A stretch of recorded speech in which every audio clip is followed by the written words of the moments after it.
शासनर मोह छाड़ी पारुनाहांती नवीन पट्टनायक।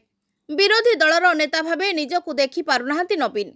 केवल मुख्यमंत्री होई रहिबार निशा एमिति घारिछि जे निजकु संविधान ठारू उपरे रखिचंती नवीन।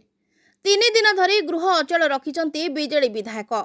राज्यपालଙ୍କ कार्यालय राज्यपालଙ୍କ पुओ माड़ मारिबा घटना को नहीं नवीन बाबू कहिले जे आईन व्यवस्था भुसुड़ी जाइछि। हेले कहिबे कि मात्र 1.5 मासरे भुसुड़ी गला आ 1.5 मासर सरकार आसु आसु सबु आईन भुसुड़ी गला।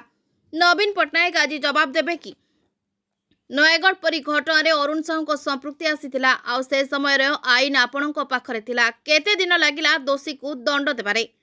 पिहु बेले आपणक पाखरे थिला आईन मिलिछि कि न्याय। ममिता मेहर मर्डर केस रे दिव्य शंकर को केते देइछंती दंड। ममिता मेहर आज भी कांदुछि। प्रताप जेना नाम रे एतला रे नाम थाई भी कोन नैथिले पदक्षेप। नवदास स्वास्थ्य मंत्री थाई भी मर्डर हैला आईन आपणकर करिछि काम। प्रमीला मल्लिक डाली दुर्नीति रे कोन देले न्याय महिला शिशु को। प्रति थाना रे शह शह महिला पीड़ित न्याय पई संग्राम एबे भी करूछंती। केबे मिलिला न्याय। ब्लैक रोज नामक जहाज घटना रे बबीदास संपृक्त थिबा बेले सीबीआई केस हस्तांतर करने को कोर्ट कहिले।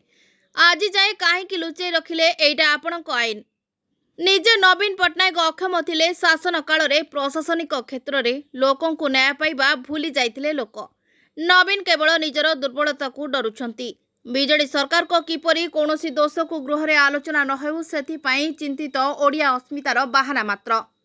केते दिन एमिति चलिबो देखिबाकू रहिला। आ किछि दिन परे जदि सरकार को तरफरु आईन कार्य करे जेपरि न कहिबे एहा सरकार को विरोधी को चुप करिवार प्रयास। Bureau report prime time Odia news.